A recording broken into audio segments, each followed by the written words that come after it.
नमस्कार दोस्तों। आज मैं आपको सुनाऊंगा 1 रुपए में भगवान मिलेंगे। एक बहुत ही सुंदर कहानी।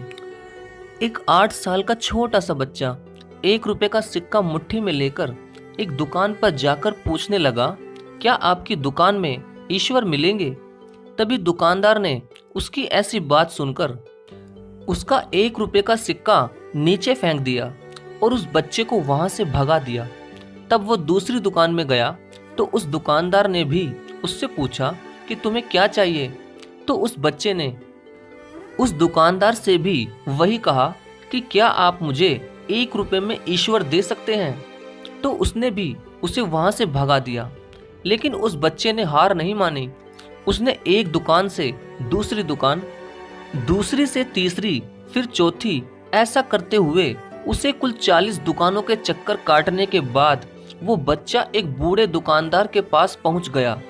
उसकी दुकान बहुत ही बड़ी थी। वो बच्चा दुकान में घुस तो गया, लेकिन शायद वो बहुत थक गया था। पूरे दिन से ना तो उसने कुछ खाया था और ना ही उसने कुछ पिया था। तभी वो उसकी दुकान में नीचे ही बैठ गया। तभी उस बूढ़े दुकानदार ने अपने नौकर से कहकर उसे पानी पिलवाया और उसे खाने के लिए भी पूछा, लेकिन उस बच्चे ने खाना खाने के लिए मना कर दिया।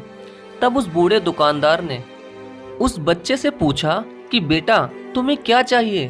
तो बच्चे ने कहा कि अंकल जी, क्या आप मुझे ईश्वर दे सकते हैं? और मेरे पास 1 रुपया भी है।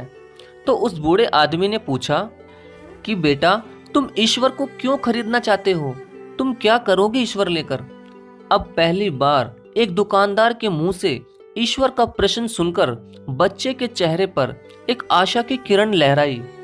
तभी बच्चा सोचता है कि लगता है इनके पास ईश्वर जरूर मिल जाएंगे।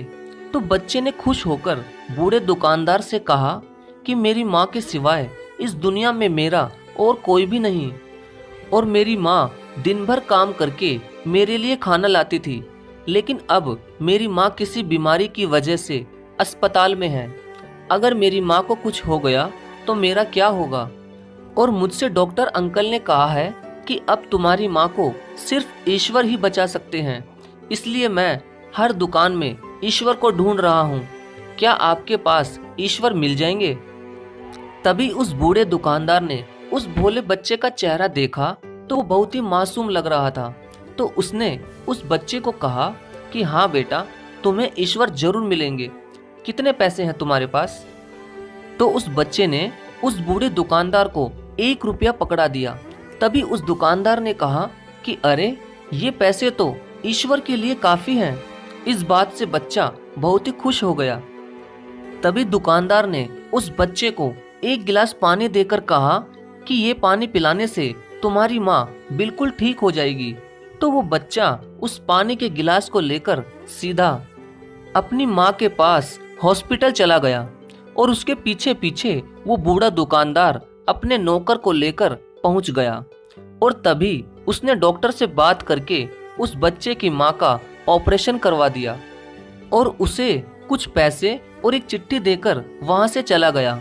तभी एक दिन के बाद जब उस बच्चे की माँ को थोड़ा होश आया, तब उसने डॉक्टर से पूछा कि डॉक्टर साहब, मेरे ऑपरेशन के पैसे किसने दिए? तो डॉक्टर ने उसे उस बूढ़े आदमी की सारी बात बता दी और उसके दिए हुए वो पैसे और चिट्ठी भी दे दी। तो उसमें ये लिखा हुआ था कि आपको मुझे धन्यवाद देने की कोई भी आवश्यकता नहीं है। आपको तो स्वयं ईश्वर ने ही बचाया है। मैं तो सिर्फ एक जरिया हूँ, और अगर आप धन्यवाद करना ही चाहते हैं तो आप अपने प्यारे बच्चे का कीजिए, जो अपने सच्चे मन से 1 रुपया लेकर ईश्वर को ढूंढने निकल पड़ा था।